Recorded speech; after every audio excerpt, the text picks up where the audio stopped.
इस कहानी की शुरुआत में हम धरती के नीचे की एक दुनिया को देखते हैं जहाँ लोग मिट्टी के बने होते हैं और वो सब बिल्कुल इंसानों की तरह ही होते हैं। वहाँ के यंग शहर में हम मैग्नस नाम के एक लड़के को देखते हैं। उसका हमेशा से बस एक ही सपना था कि वो किसी भी तरह अपने राज्य का एक सोल्जर बनना चाहता था, पर वो अपने सपने से बिल्कुल विपरीत था, क्योंकि लड़ाई करना और तलवार चलाना ये उसके बस की बात नहीं थी। उनके शहर पे हमेशा मॉन्स्टर हमला किया करते थे और वहाँ के सोल्जर उनसे लड़कर उन्हें रोकने की कोशिश करते थे। मैग्नस को भी उन मॉन्स्टर से लड़कर अपने शहर को बचाने का मन होता है और वो हमेशा की तरह इस बार भी लड़ाई में शामिल हो जाता है। पर जब वो उन मॉन्स्टर के हाथों मारा जाने वाला होता है, तभी वहाँ का आर्मी जनरल आकर उसे बचा लेता है। वो जनरल बहुत ही बहादुर और तलवार चलाने में माहिर होता है और इसीलिए मैग्नस उसे अपना आइडल भी मानता था। जनरल और उसकी बहादुरी की वजह से वो लोग उन सारे मॉन्स्टर को लड़ाई में हरा देते हैं और उन्हें वहाँ से हराकर भगा देते हैं। वहीं कुछ दिन बाद शहर में हर जगह पे एक मॉन्स्टर की तस्वीर लगी होती है। ऐसा कहा जा रहा था कि बहुत सारे लोग शहर से कहीं गायब हो गए थे और इन सबके पीछे वही मॉन्स्टर था। मैग्नस डिसाइड करता है कि वो उस मॉन्स्टर को पकड़कर जनरल को सौंप देगा, पर उससे तो एक तलवार भी उठाई नहीं जाती थी। वहीं पे कुछ सोल्जर उसका मजाक उड़ाते हैं और उससे कहते हैं कि वो कायर और कमजोर है, इसीलिए आर्मी में शामिल होने का सपना देखना वो बंद कर दे। वहाँ दूर खड़ा जनरल उन्हें इस तरह आपस में बहस करता हुआ देख लेता है। वो मैग्नस को अपने पास बुलाता है और वो उसे उसकी बहादुरी को साबित करने का एक मौका देता है। वो उसे कहता है कि अगर उसने इस मॉन्स्टर को पकड़ लिया तो उसे उनकी आर्मी में शामिल कर लिया जाएगा। मैग्नस उस मॉन्स्टर को पकड़ने के लिए शहर के बाहर आ जाता है और उसकी तलाश करने लगता है। वहीं शहर से कुछ दूर एक जगह पे वो मॉन्स्टर उसे दिखाई देता है। वो उसे किसी तरह अपने ट्रैप में फंसाने की कोशिश करने लगता है, पर तभी वहाँ पे मास्क पहनी एक लड़की आकर उस मॉन्स्टर पे हमला कर देती है और इसके बाद उन दोनों में फाइट होने लगती है। वो लड़की लड़ाई में काफी माहिर लग रही थी, पर लड़ाई के दौरान ही वो मैग्नस के साथ उसके बनाए गए ट्रैप में फंसने की वजह से वो दोनों कहीं दूर जाकर गिरते हैं। मैग्नस वहाँ से एक रहस्यमयी दुनिया में पहुंच जाता है जहाँ पे उसे एक नाइन टेल लॉर्ड मिलते हैं। वो मैग्नस को उसके इमेजिनेशन में बहुत सी जादुई चीजों को दिखाता है। वो उसे उन मॉन्स्टर के बारे में भी बताता है। वो कहता है कि उन मॉन्स्टर का एक स्पिरिचुअल स्टोन है जो उनके जिंदा रहने के लिए बहुत जरूरी है। वो उसे उस मॉन्स्टर के बारे में भी बताता है जिसे उसकी तलाश थी। उसका नाम कुल्लू होता है। नाइन टेल उसे जाने से पहले एक बात कहता है कि कई बार चीजें वैसी बिल्कुल भी नहीं होती है जैसी हमें दिखाई देती है। इसके बाद मैग्नस वहाँ से टेलीपोर्ट होकर एक दूसरी जगह पे पहुंच जाता है। उसके साथ बिगेयर्स नाम का एक छोटा सा क्रिएचर भी होता है जिसे नाइन टेल ने उसे हमेशा फॉलो करने को कहा होता है। वहीं से वो मास्क वाली लड़की मिलती है। वो उसे देखते ही उसके साथ लड़ने लगती है क्योंकि वो भी उस मॉन्स्टर कुल्लू को मारना चाहती थी, पर मैग्नस उसे किसी तरह साथ मिलकर उसे पकड़ने के लिए राजी करवाता है और फिर वो दोनों अपने मिशन पे निकल जाते हैं। रास्ते में उस लड़की की बातुरी से मैग्नस को पता चलता है कि उसका नाम जेड है। क्या आप भी आजकल जॉब ढूंढने से पहले रिज्यूमे, एक्सपीरियंस और डिग्री के झंझट में पड़े हो? काम आता है तो जॉब भी मिलनी चाहिए, तो बस रीलेबल बाई अनअकैडमी ऐसे ही फ्री स्किल टेस्ट के through across India deserving candidates की जॉब लगवा रहा है। यहाँ से स्विगी, यात्रा, मीशो जैसी 200 प्लस कंपनीज हायर कर रही है 18 डोमेन्स में। आप रोहित नेहलानी की ही जर्नी देखिए। रोहित ने 12th स्टैंडर्ड के बाद ही अपने फैमिली का बिजनेस संभालना चालू कर दिया। 17 ईयर्स की यंग एज में वो प्रोडक्ट मैनेज कर रहे थे और फिर उन्होंने सेल्स में अपना इंटरेस्ट आगे बढ़ाया। अब जब उन्हें जॉब लेना था तो उनके पास दिखाने के लिए डिग्री तो नहीं थी, बट वर्क एक्सपीरियंस बहुत अच्छा था। फिर भी रिज्यूमे और डिग्री के कारण बहुत सी कंपनीज उन्हें चांस नहीं दे पा रही थी। रोहित ने फिर रीलेबल का बिजनेस डेवलपमेंट का टेस्ट दिया और इस एक स्टेप से आज वो लोमोस एंटरप्राइजेज में as a business development executive placed हैं। रीलेबल से टोटल 60 करोड़ से ज्यादा वर्थ के जॉब डिलीवर हुए हैं। लास्ट मंथ ही 300 प्लस ऑफर्स रिलीज हुए हैं। ये आज के सारे ही दूसरे हायरिंग प्लेटफॉर्म्स में से सबसे ज्यादा हैं और इनमें से बहुत से कैंडिडेट्स के आपको होर्डिंग भी दिख जाएंगे अक्रॉस इंडिया। और ये टेस्ट बिल्कुल फ्री है। आप कितनी भी बार बुक करके टेस्ट अटेम्प्ट कर सकते हो। ये सारे टेस्ट खुद ही प्लेसमेंट के लिए परफेक्ट प्रैक्टिस है। और सबसे मस्त बात, अगर आप टॉप 3 स्कोरर बन जाते हो तो आप जीत सकते हो अमेजिंग एप्पल गुडीज जैसे मैकबुक, आईफोन और एप्पल वॉच। कुछ दिनों पहले ही रीलेबल ने एक नया टेस्ट कैटेगरी इंट्रोड्यूस किया है फॉर कंटेंट राइटिंग। इसका मतलब अब आप टोटल 19 कैटेगरीज में अपना करियर बना सकते हो across sales, programming, product management, analytics, HR and many more. तो देख क्या रहे हो, लिंक डिस्क्रिप्शन में है। अभी जाकर फ्री में साइन अप करो और मुझे कमेंट्स में बताना आपका कितना स्कोर आया। बीएएस को फॉलो करते हुए वो लोग एक ऐसे जगह पे पहुंचते हैं जहाँ पे एक आदमी एक स्टैचू शिप को अपने मैजिकल फर्नेस में डालकर जलाने वाला होता है। उसके पास वहाँ पे बहुत से मैजिकल क्रिएचर भी होते हैं। उन दोनों को वहाँ पे पता चलता है कि मैजिकल फर्नेस में वो स्टैचू को जलाकर एक मेडिसिन बनाता है जिसके खाने से उसे पावर्स मिलती है। वहाँ उनके बीच में फाइट शुरू हो जाती है और उसी दौरान एक तीर लगने की वजह से जेड का मास्क टूट जाता है। और यहाँ पे हम देखते हैं कि जेड उनकी दुनिया की नहीं थी, वो एक इंसान होती है। उसी फाइट के दौरान एक समय ऐसा आता है जब जेड मारी जाने वाली होती है, पर सही समय पर मैग्नस आकर उसे बचा लेता है। पर तभी वहाँ पे रखा वो मैजिकल फर्नेस भी टूट जाता है जिसमें से बहुत सारी आग निकलती है जो जेड को जला सकती थी। पर मैग्नस अपने आप को उसके सामने लाकर उसे कोई नुकसान नहीं होने देता है। इसके बाद वो लोग वहाँ से बाहर आ जाते हैं।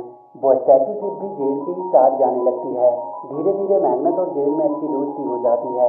मैग्नस उससे कहता है कि वो एक साधारण सा स्टैचू है जो हजारों साल तक जी सकता है, पर इसका कोई फायदा नहीं क्योंकि वो हमेशा से अपने आइडल जनरल की तरह ही एक बहादुर सोल्जर बनना चाहता है, पर उसे लगता है कि वो इसके काबिल नहीं है।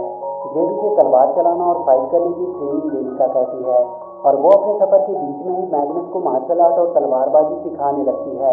इसी सफर के दौरान एक बार उन्हें वो मॉन्स्टर कुल्लू भी नजर आता है, पर वो उसे पकड़ नहीं पाते हैं और वो भागने में सफल रहता है। इधर वो सारे मॉन्स्टर एक बार फिर से यांग शहर पे हमला करने की तैयारी में होते हैं। जेड और मैग्नस को उनके सफर के दौरान एक बहुत बड़े मॉन्स्टर से उनका सामना होता है। वो उन पे हमला करने लगता है, पर तभी वहाँ पे कुल्लू आ जाता है जो उन लोगों को उस मॉन्स्टर से बचाने की कोशिश कर रहा होता है। वो सब उससे बचकर भागने लगते हैं और भागते भागते वो एक ऐसी जगह पे पहुंच जाते हैं जहाँ चारों तरफ वोल्केनोज होते हैं। तभी अचानक से वो मॉन्स्टर मैग्नस को अपने टेंटिकल से पकड़ लेता है और वो उसे मारने ही वाला होता है, पर जेड आकर उसे बचाती है।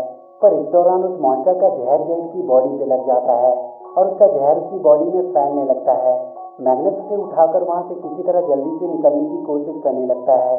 वो वहाँ के एक सेल से एक बोट बना लेता है और नदी को पार करने लगता है। वहीं हम कुल्लू को भी देखते हैं, वो भी उस नदी से होते हुए आगे बढ़ने की कोशिश कर रहा होता है। तभी उस गुफा के पत्थरों से टकराने की वजह से उनका बोट टूट जाता है और वो लोग पानी में डूबने लगते हैं। मैग्नस जेड को बचाने में लग जाता है और वो उसे वहाँ के पत्थरों में टकराने से बचाता है और उसे बचाने के चक्कर में वो खुद एक नुकीले पत्थर से टकरा जाता है। आगे हम देखते हैं कि जेड का इलाज चल रहा होता है और बहुत जल्द वो पूरी तरह से ठीक भी हो जाती है। और वहीं हमें पता चलता है कि कुल्लू ने ही उन्हें पानी में डूबने से बचाया होता है और जिस लेडी ने इलाज करके जेड को ठीक किया होता है वो कोई और नहीं बल्कि नाइन टेल लॉर्ड ही होता है।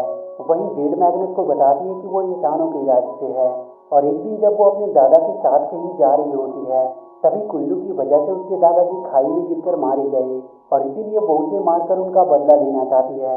मैग्नस जेड का मूड ठीक करने के लिए वहाँ के मेले में ले जाता है।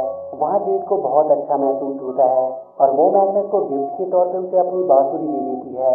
तभी उन्हें वहाँ नीचे कुल्लू नजर आता है और वो दोनों मिलकर उसे पकड़ने की कोशिश करने लगते हैं और थोड़ी देर के प्रयास के बाद वो उसे पकड़ने में कामयाब रहते हैं। तभी वहाँ पे यांग शहर के कुछ सोल्जर आ जाते हैं जो कुल्लू को पकड़ने का क्रेडिट खुद लेना चाहते थे। जेड अब कुल्लू को मारने ही वाली होती है कि तभी उसे पता चलता है कि उसके दादाजी उन सोल्जर की वजह से खाई में गिरे थे जो कुल्लू को पकड़ने गए थे, ना कि कुल्लू की वजह से।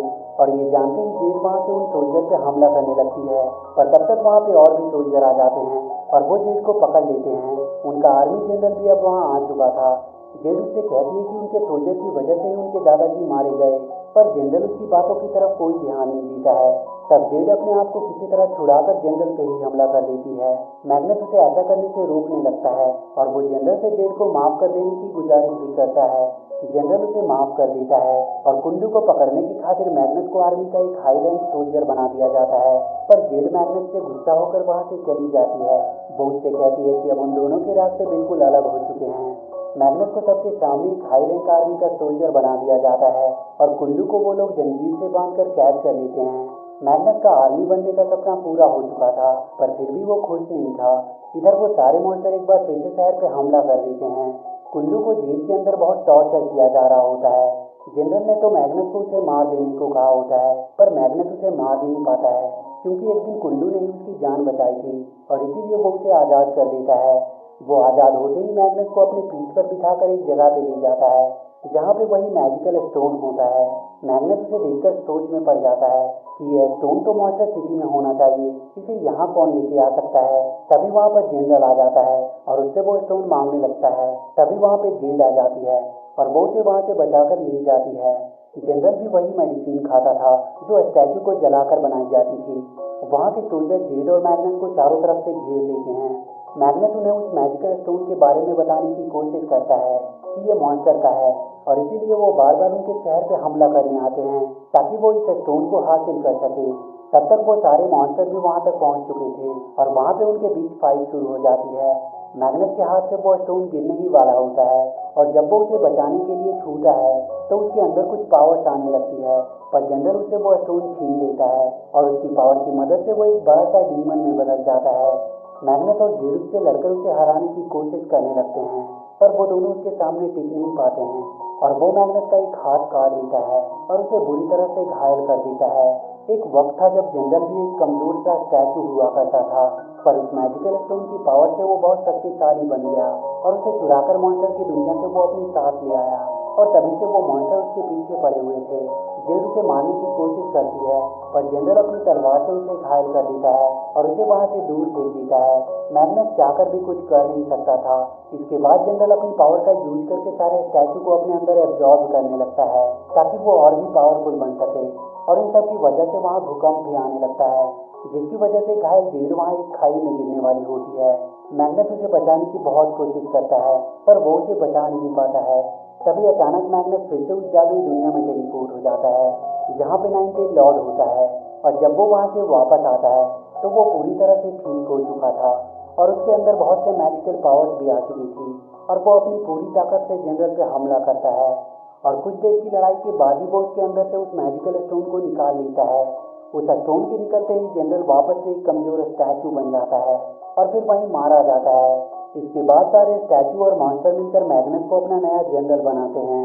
वो मैजिकल स्टोन वापस से उन मॉन्स्टर को सौंप दिया जाता है और लास्ट में हम देखते हैं कि मैग्नस जेड को ढूंढने के लिए इंसानों के राज्य में जाने की तैयारी कर रहा होता है और इसी के साथ ये मूवी यहीं पर खत्म हो जाती है।